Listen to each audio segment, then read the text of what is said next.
Hello and welcome to another episode of Half Court Press. He's Wilson Moore. I'm Jon Walker. It's the plaid episode. It is. Seems. I feel like I need to tell the people, watching the video version of this, we did not plan this. If you watch it, then you would know that both Wilson and I are in flannel shirts, unbuttoned, with T-shirts underneath. Yes. Unplanned, unprompted.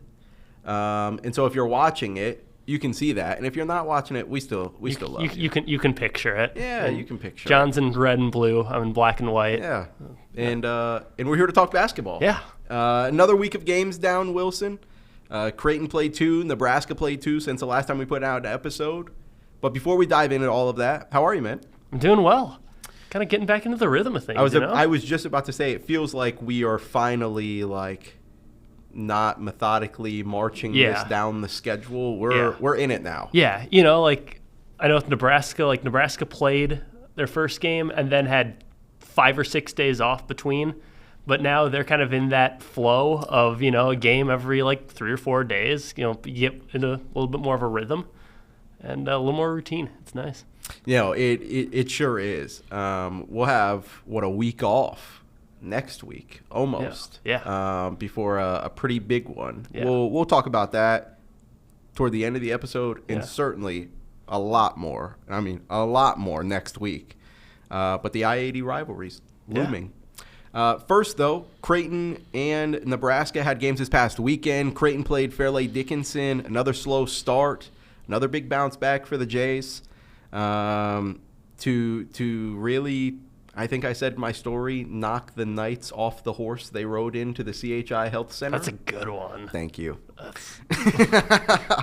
And, so that's exactly what Creighton did. They've got to figure out the slow start thing because they did it again Wednesday night against Houston Christian. And they've been so good the last 12 minutes of the first half, but you've got to get off to a hotter start. It's the reason that Texas Rio Grande Valley had life early on in that game. The reason that FDU did for a little bit. Houston Christian never really got there. I think that was a pure, utter mismatch. Yeah. A very vast talent discrepancy between those two rosters on Wednesday night. But the notable thing is that Creighton has bounced back.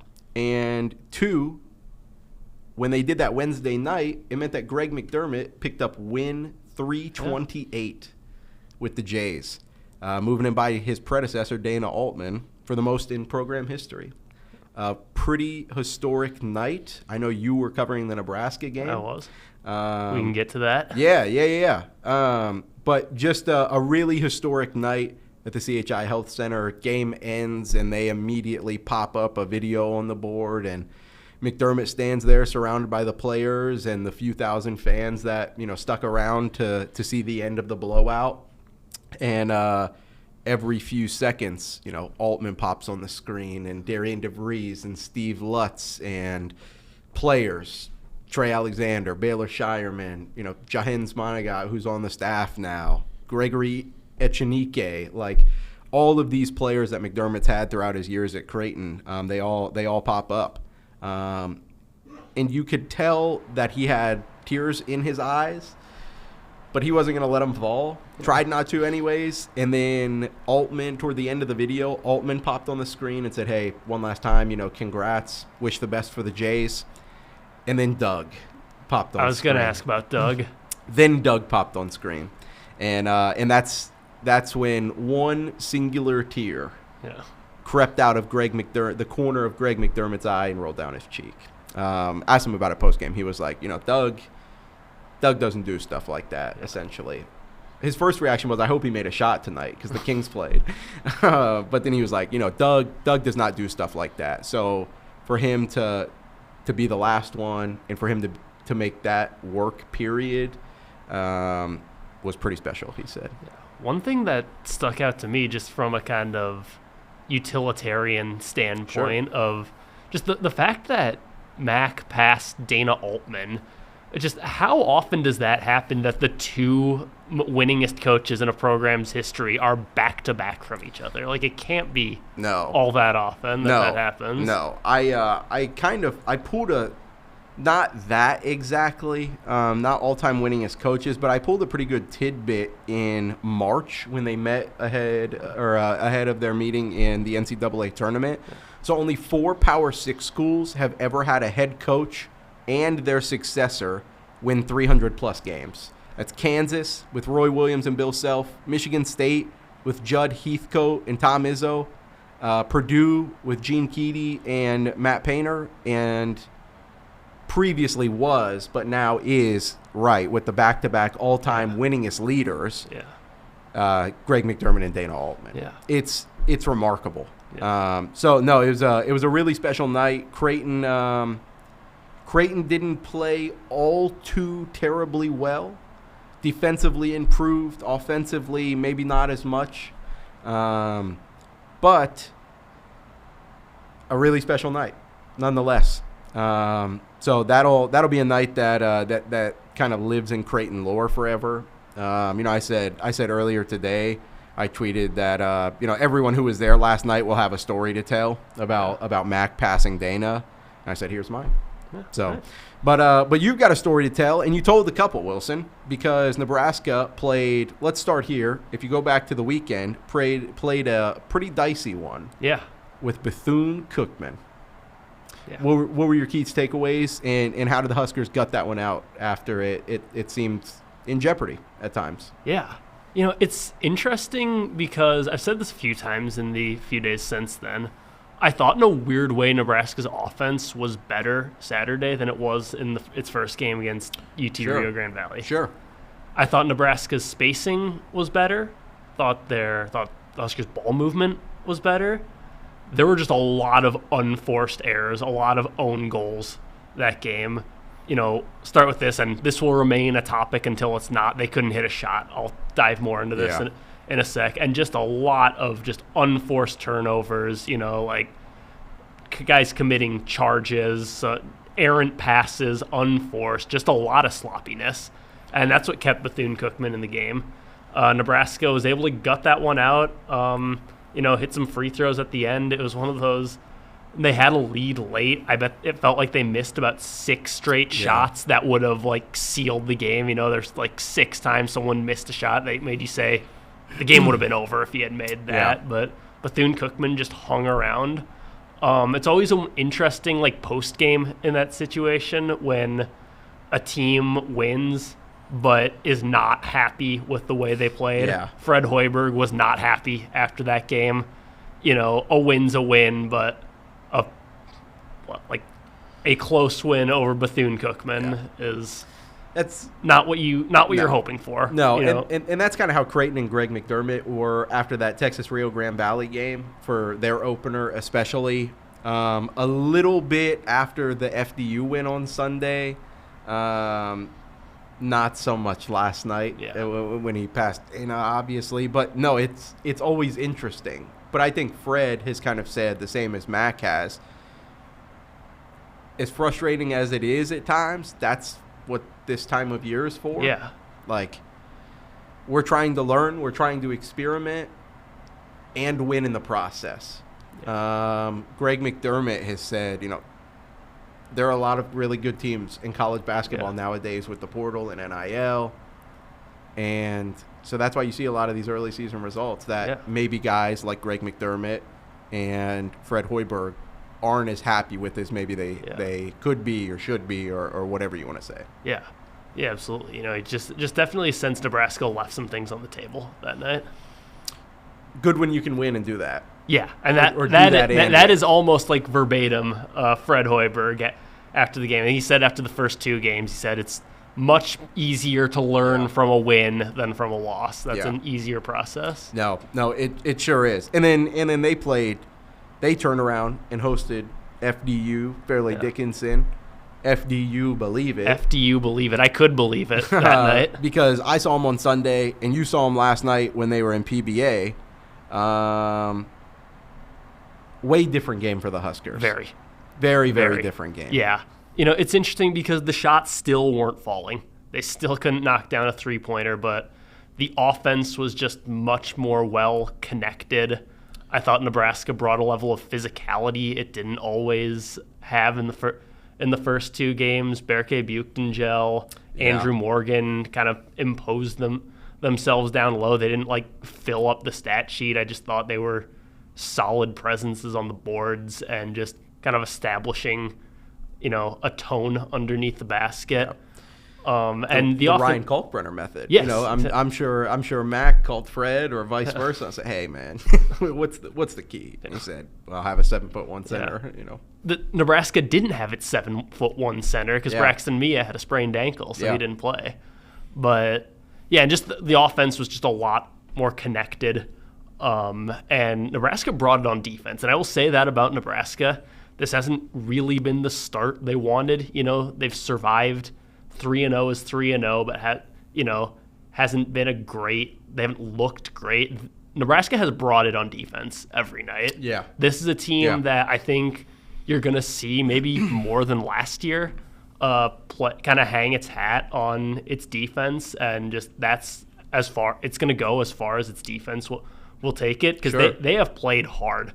Sam Hoiberg, I thought, was Nebraska's best player in the Bethune-Cookman game. I don't think he scored a point, but he was fantastic on the perimeter, just jumping passing lanes, getting his hands to the ball, and he did the same thing against FDU. Just he was everywhere. He was scrambling. He was tenacious, and I felt like Nebraska collectively had that same edge. Jawan Gary was huge on the defensive end. Yeah. Just that Nebraska has played hard, and that is often rewarded. It hasn't been rewarded in the form of making shots, and I think that'll determine their ceiling.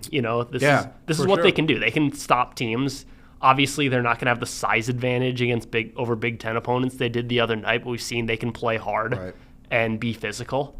That'll keep you in a game sometimes. That alone. Absolutely. And it's interesting because I think I wrote this, or just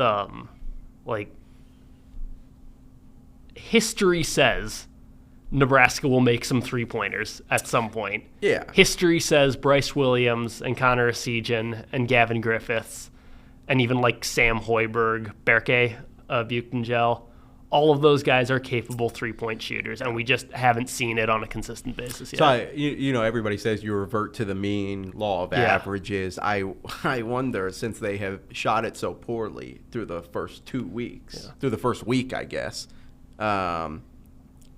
if that means that they'll have a week, Big Ten play whenever, that they just go scorched earth. Yeah, and see, we can dive into St. Mary's more in a little bit, but that's what I was thinking last night. I was like, the version of Nebraska we have seen for the first few games is going to have a tough time with St. Mary's. Correct. But I can also see a situation where the water just turns on for Nebraska and they knock down 15 three-pointers. And, They remind me a lot, maybe not personnel-wise, but style-wise, like identity this early in the season. They remind me a lot of the Oklahoma State team I covered a couple of years ago. They had a lot of talent, and the offense just was not there for whatever reason. Couldn't make shots, couldn't get open shots. Again, couldn't make them when they got them. But they defended so well. I think Texas that year, that was Rodney Terry's first year when he took over for Beard and that whole debacle. They were really good that year. And Oklahoma State was responsible for their 2 lowest scoring games of the year. Yeah. Held them to under 50 or under 60, and they lost both of those games. It's like, if you hold a team to under 60 in college basketball, you really like your chances. And to do that twice against a team that I think went to the Elite Eight that year, you really like your chances. And they didn't win either of them. Yeah. Now, Nebraska hasn't had that same misfortune so far. But that's kind of what this year's Nebraska team reminds me of is, we're going to hang our hat on our defense and hope that our offense comes along. Yeah. Usually the case for most teams this time of year, I think. Yeah. Creighton's a little backwards right now. Because Greg McDermott has said their offense is way ahead of their defense right now. Yeah. Which is not usually the case. I think anyone who's watched Creighton would agree with that assessment. Yeah. No, it was nuts because they, again, complete, and I mean complete, personnel mismatch between Creighton and Houston Christian. I have all the love in the world for Houston Christian, specifically their coach, D2 guy, MIAA, shout out. Shout out Craig Doty, I guess. But the fact of the matter is Houston, he's rebuilding that program from literally the ground up. They were last. I think we mentioned this on last week's episode of the podcast. They were last season in a lot of statistical categories. And so the fact of the matter is there was a personnel mismatch, a really big talent discrepancy. And so that played a part in it, but also Creighton did look more connected defensively against Houston Christian. So they held the Huskies to 25.4% from the field, 14% from three, and Houston Christian's 12 first-half points were the fewest in any half by any Division I team all season. And it tied for the fewest points that Creighton has allowed in a first half during the entirety of Greg McDermott's tenure. Wow. So, I mean, it was a pretty connected, pretty I don't even know, stifling defensive performance from Creighton last night. That's what the Jays hoped to do in the first two games, and they didn't do that. You can go back to the secret scrimmages they played at Iowa State and against Purdue. That wasn't a secret scrimmage, but the exhibition. And he was not pleased with their defense. We saw it be a lot better Wednesday night to help him make history. Wilson, the early signing period opened yesterday. First chance that anybody committed could sign to their school. Open Wednesday. It's open for a week, and not too much activity for Nebraska and for Creighton. Both schools only signed one player. For Nebraska, it was Quentin Rhymes. For Creighton, it was Hudson Greer. You've obviously written a lot about Quentin Rhymes already. What type of players are the Huskers getting? The comp that Nebraska likes for Quentin Rhymes is Bryce Williams. That'll work. That'll play. That's beardless? Like beardless. I don't think. Does Quentin have any facial hair? I've seen. Bryce shaved his, right? Yes, and he looks. Not to get too off topic here, but like he looks like a different person. He does, and B, he looks like a college student. Yeah. He's 23, and without the beard, he looks 23. Yeah. With the beard, he looks 37. Like it was startling when he walked out there. Beardless. I bet. Because like if you look back, I was sitting next to Amy Just in the media section, and she went back to like his pages on like when he was on Charlotte.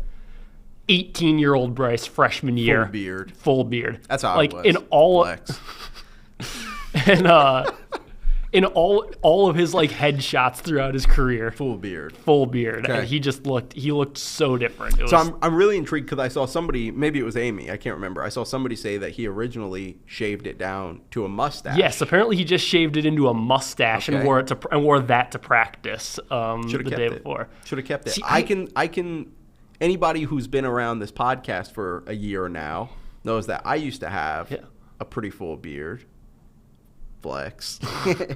And I not did away with it, but I experimented this summer and kind of went just to a mustache with some stubble on the sides.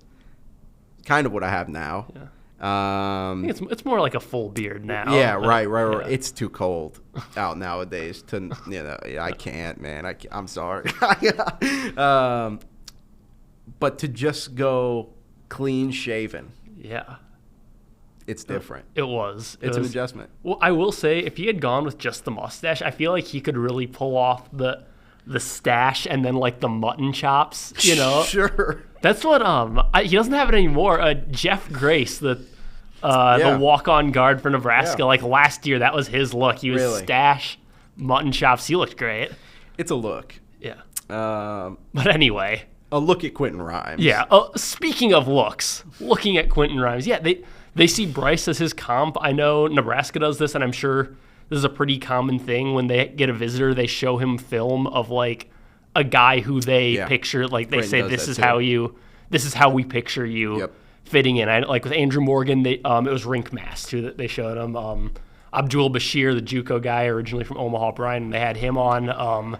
It was C.J. Wilcher and Keisei Tominaga coming off like pin downs and pure shooters. And with Quentin Rhymes, it was Bryce Williams, who they said, this is who we see. This is how we see you fitting in. This is your skill set. They're both 6'7" wings.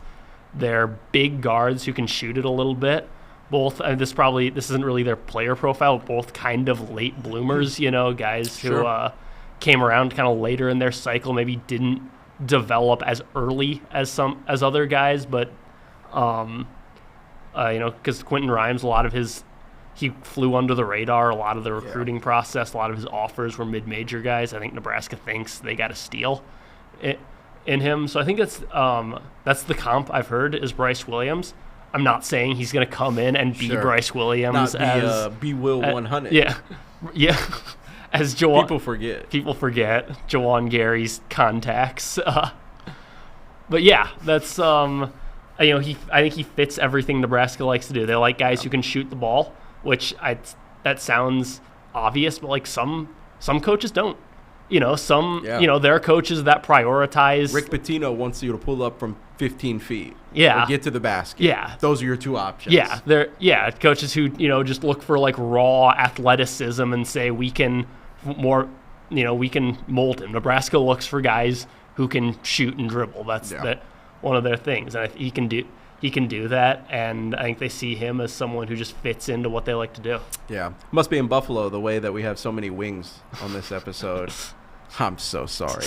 Because Creighton's lone commit of 2025 signed yesterday too, Hudson Greer. He's a 6'6", 180-pound wing who in early September picked the Jays over Kansas and Alabama.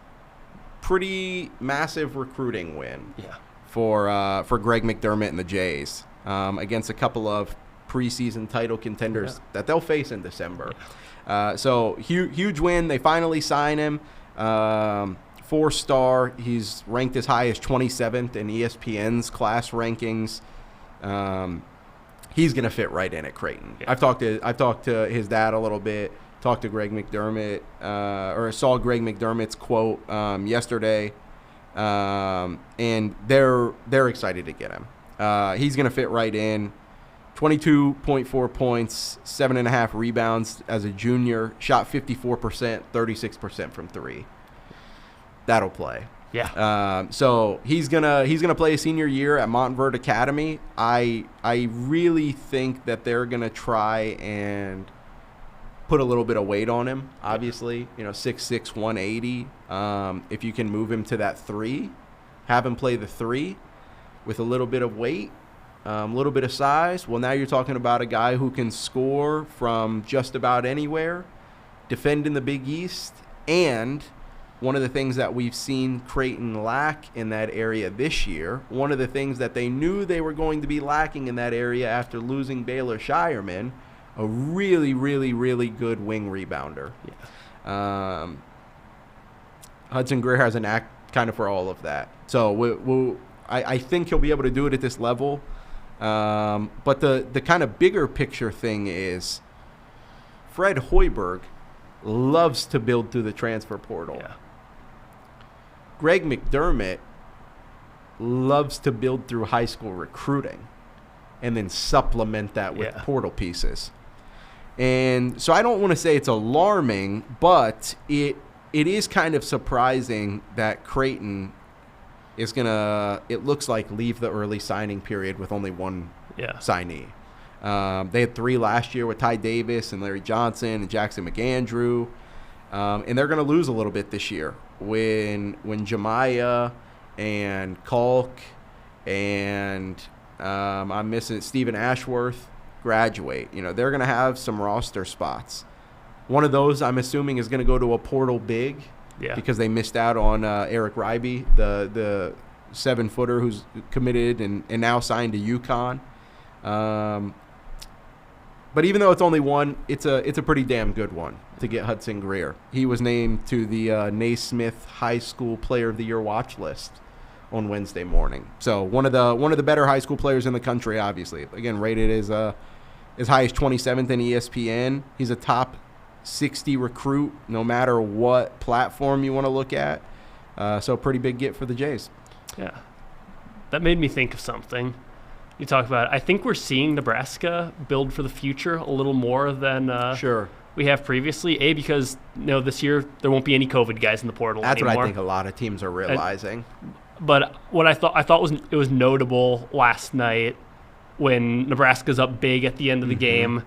Fred empties the bench. Yeah. Braden Frager, Nick Janowski, Justin Bolus all stayed on the bench. None of them played in the last 2 or 3 minutes, which the last time anyone asked Fred was before the game, and he said no decisions had been made on red shirts. But the fact that none of those guys played in the last couple minutes makes me wonder if maybe they're going to preserve a year of eligibility because they are kind of buried on a very veteran team. Yeah. That's I think Creighton fans, some of them know, it seems like some of them may have forgotten that kind of looks like the plan for Larry Johnson. Yeah. Hasn't played a lick. And Mac said after the Purdue scrimmage, he's a redshirt candidate. Yeah. And it seems like that's the way they're going to go. I think he'll be the only one. Ty Davis is very clearly going to have a role on this team. Jackson McAndrew, very clearly going to have a role on this team. But other than that, Greg McDermott's kind of emptied the bench. Yeah. That's kind of the, feeds into the whole rotation debacle, if you will, is that they have had so many players play so many minutes. Ahead, I wrote my advance ahead of the Houston Christian game was about the rotation. They've had 11 players play what I'd consider legit minutes so far this year. Before the Houston Christian game, they had 9 players averaging double-digit minutes. So they're experimenting still. Don't have too much time left because this Saturday, Wilson, Creighton's going to host Kansas City, UMKC. The Ruse. And the preseason favorite to win the Summit League. Really? Yeah. So Creighton's got another. I think this would be Creighton's toughest test so far. Yeah. I'm obviously not counting Purdue or Iowa State because they don't count. Yeah. So I think this will be Creighton's toughest test so far. Now, I still think there's a talent discrepancy. I still think Creighton should handle business against Kansas City. So we'll see if that happens. It's super easy to have an every night mismatch through non-con against mid-major opponents when you have a National Player of the Year candidate who's 7'1" and a monster on both ends. Yeah. It's just really easy to dominate matchups when you have that. So that's kind of the expectation for Creighton until next week's game with Nebraska, and then we'll kind of see what happens for both of these teams playing power schools for the first time. But this weekend will probably be a little bit more exciting for Nebraska than it will for Creighton because the Huskers are going to go to the Sanford Pentagon and play St. Mary's. Yeah, leaving PBA for the first time this year. I don't know how much that really matters in terms of, like a hostile environment because they played there last year. Right. It was all Nebraska fans. And the thing is, it gets really loud in the Pentagon because of it's small and the acoustics. Like that may have been the loudest game all year was in the Pentagon last year just because of the way it holds sound and it's very compact. But for Nebraska, this is a big one. This is what the first 3 games have been building to. This is, when you design a schedule, you are saying you think your team is going to be ready for a very, very good St. Mary's team that's made the tournament like 4 of the past 5 years, something like that. Yeah. This is, I think we've seen progress from Nebraska through these first 3 non-conference games, but we'll see how ready they are. How much progress they've made when they play St. Mary's. I think like I mentioned earlier, they played a lot more connected on offense. I think they're getting more comfortable playing with each other, a lot of newcomers, but at the end of the day, they're probably going to have to hit some shots against St. Mary's, that if they got to bring it on defense like they've been doing, but, it kind of caps your ceiling when you're not making shots, and they're going to have to do that. And like I said, they have the personnel for it, and history says at some point they will make shots. So will it be this weekend? Who knows? Yeah. We'll find out Sunday. Yeah. Yeah, Sunday at the Pentagon. At the Pentagon. Yeah, no, that's a really fun environment. That place is awesome. It is. If You'll have a ball. Listeners have never been there, recommend it. It's a good place to watch a game. I can double down on that. Yeah, you been there?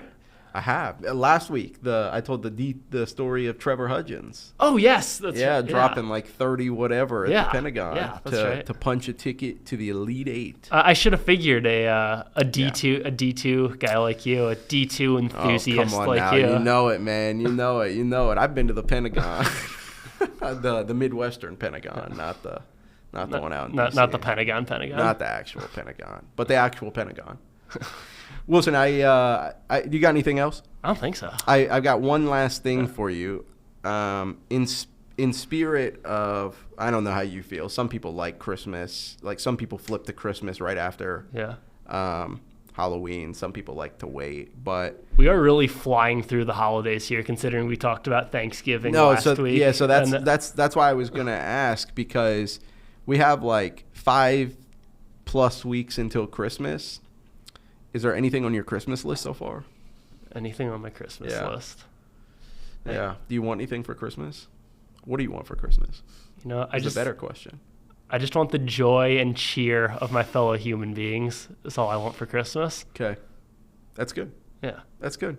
I don't have anything on my Christmas list yet. It was just the first question I could think of. Yeah, that's a good one. Maybe another plaid shirt. Yeah, I was gonna say maybe another flannel. Yeah. Maybe we can match. Yeah. Maybe I'll get you a red and blue one. You can get me a black and white one. I guess maybe a nice pair of socks. That's on my Christmas list. A good pair of socks. Yeah. Socks and bonds. I don't know. I'm just thinking about socks because I think I have like especially abrasive feet. Like I get holes in my socks at a rate I think is like way beyond anyone else. Okay. Like it's better than like, I don't know, holes in your shirt or I mean it's not the thing anyone can see. It's just I would slip them in your shoes and go. Yeah, need some socks. That's going to do it for this week. That's going to do it for this week's episode of Half Court Press. Thanks for tuning in. If you want to keep up with all of Wilson's stuff, all of my stuff, everyone else's stuff, go to omaha.com. And if you'd love to continue listening to your favorite podcast, you can also go to omaha.com or find it on your favorite podcast provider. Thanks for listening. We'll talk to you guys next week.